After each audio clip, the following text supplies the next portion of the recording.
అందరికీ నమస్కారం. చాలా రోజుల తర్వాత మళ్ళా మీ ముందుకు రావడం జరిగింది. మీకందరికీ తెలిసిందే, సోషల్ మీడియా రంగంలో యూట్యూబ్ వేదికగా హిస్టరీ రిపీట్స్ అనే ఛానల్ ని ప్రారంభించబడి పదుల సంఖ్యలో మంచి కంటెంట్ తో వీడియోలను కూడా మీకు అందించడం జరిగింది. అదే క్రమంలో కొంచెం వేగం పెంచే ప్రయత్నంలో ముందుకు వెళ్తుండగా నా ఎడమ చేతికి బలమైన గాయం తగలడం వల్ల మొత్తం అన్ని కార్యక్రమాలు అలాగా ఆగిపోయాయి. కానీ కాల ధర్మాన్ని నమ్మే వ్యక్తుల్లో నేను కూడా ఒకడిని కాబట్టి మళ్ళా హిస్టరీ రిపీట్స్ ఛానల్ ద్వారా art, architecture, history, archaeology, culture, Telugu వంటి అంశాల్లో మీకు మంచి వీడియోలను చేసి మళ్ళా అందించడానికి హిస్టరీ రిపీట్స్ ఛానల్ ని పునఃప్రారంభిస్తున్నాం. అయితే మా దగ్గర కంటెంట్ కి కొదవలేదు. వందల సంఖ్యలో వీడియోలు చేయడానికి సరిపడా కంటెంట్ ఉంది. అందుకే కట్అవుట్ చూడకండి, కంటెంట్ ను మాత్రమే చూడండి. కాంట్రవర్సీలు చూడకండి, మాలో ఉన్న కమిట్మెంట్ ను చూడండి. ఈ రోజు మనం సోషల్ మీడియాలో చూస్తున్నాం, ముఖ్యంగా యూట్యూబ్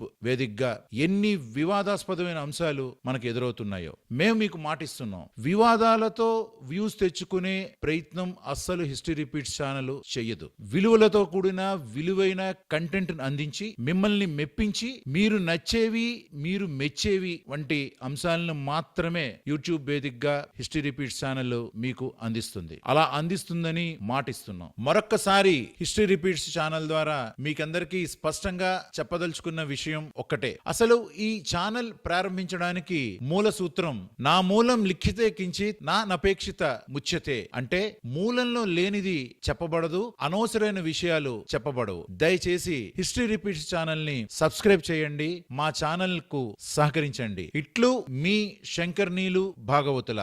కట్ చేస్తే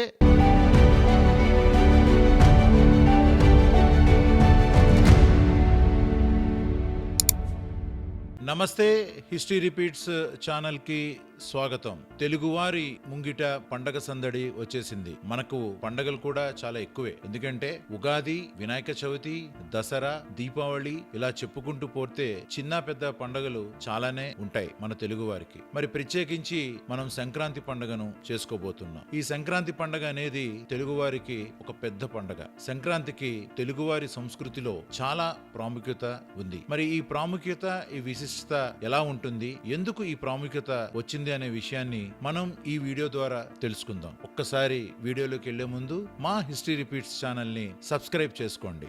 సంక్రాంతికి మిగిలిన పండగలకి ఉన్న తేడాను ఒకసారి మనందరం గమనించినట్లయితే, మిగిలిన పండగలన్నీ కూడా ఒక సంవత్సరంలో ఒక తేదీలో వస్తే మరొక సంవత్సరంలో మరొక తేదీలో వస్తూ ఉంటాయి. ఉదాహరణకు 2025లో వినాయక చవితి ఆగస్టు 26న పడితే ఈ సంవత్సరం అంటే 2026లో వినాయక చవితి సెప్టెంబరు 14వ తేదీన పడింది. అంటే గత సంవత్సరం జరిగిన పండక్కి ఈ సంవత్సరం జరగబోతున్న పండక్కి మధ్యలో 15 నుంచి 20 రోజులు తేడా మనకి కనిపిస్తూ ఉంటుంది. అలా ఒక్క వినాయక చవితికే కాదు, మిగిలిన అన్ని పండగలకి కూడా ఈ తేడా మనకు ప్రత్యేకంగా కనిపిస్తూ ఉంటుంది. అయితే సంక్రాంతి మాత్రం ప్రతి సంవత్సరం జనవరి 13, 14 తేదీల్లో గాని, అలాగే 14, 15 తేదీల్లో గాని ఖచ్చితంగా అదే తేదీల్లో మనకు సంక్రాంతి పండుగ వస్తుంది. దీనికి గల ప్రధాన కారణం ఏంటంటే, మిగిలిన పండుగలన్నీ కూడా చాంద్రమానం ప్రకారం చేసుకుంటే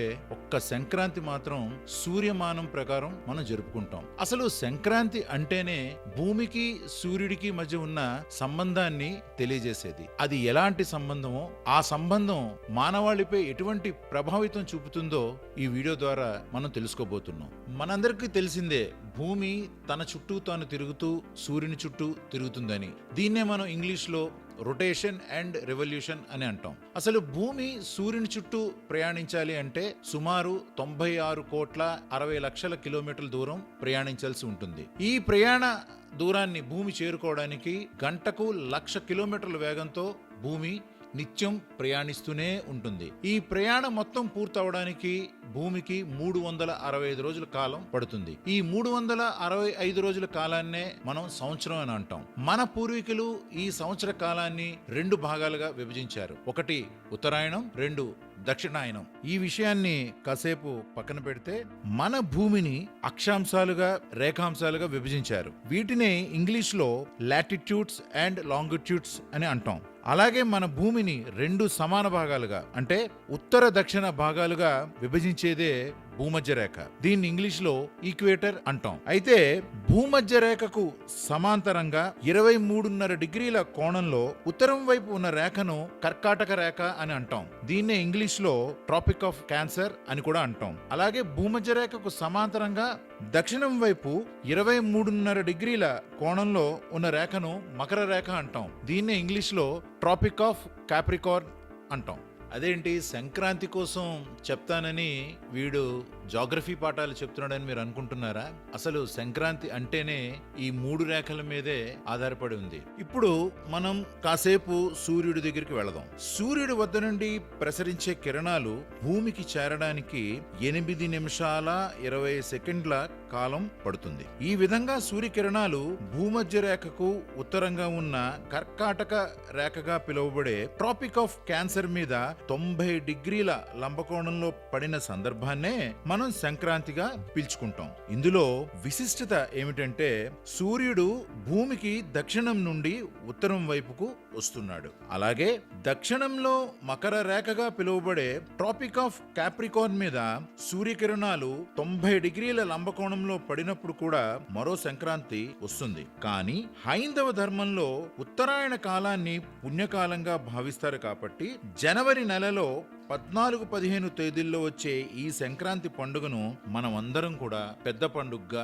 చేసుకుంటాం. అలాగే సూర్యుడు ఒక్కొక్క నెలలో ఒక్కొక్క రాశిలోకి ప్రవేశిస్తూ ఉంటాడు. ఇక్కడ రాశి అంటే నక్షత్రాల సమూహం. దీనినే ఇంగ్లీష్ లో కాన్స్టలేషన్స్ అని అంటారు కూడా. ఇలా సూర్యుడు మన భూమికి దక్షిణం నుండి ఉత్తరం వైపుకి వచ్చినప్పుడు ఆయన మకర అనే కాన్స్టలేషన్, అదేనండి మకర రాశిలో ఉంటాడు కాబట్టి దీనిని మకర సంక్రాంతి అంటాం. సంక్రాంతి అంటే కోడి పందాలు, గంగిరెద్దులు, రంగవల్లులు, గొబ్బెమ్మలు, అల్లుళ్ళు, గాలిపటాలే కాదు. ఈ సంక్రాంతి వెనకాల అత్యంత అరుదైన విలువైనటువంటి శాస్త్ర విజ్ఞానం కూడా దాగి ఉంది. ఒక్క సంక్రాంతిలోనే కాదు, హిందువులు జరుపుకునే పండగల అన్నిటిలో కూడా ఎన్నో శాస్త్ర సాంకేతిక రంగాలకు చెందిన రహస్యాలు నిగూఢంగా దాగి ఉన్నాయి. ఇవన్నీ మీరు తెలుసుకోవాలని అనుకుంటే మా హిస్టరీ రిపీట్స్ ఛానల్ ని సబ్స్క్రైబ్ చేయండి, ప్రోత్సహించండి. మీకందరికీ కూడా సంక్రాంతి శుభాకాంక్షలు తెలియజేస్తూ సెలవు తీసుకుంటున్నాం.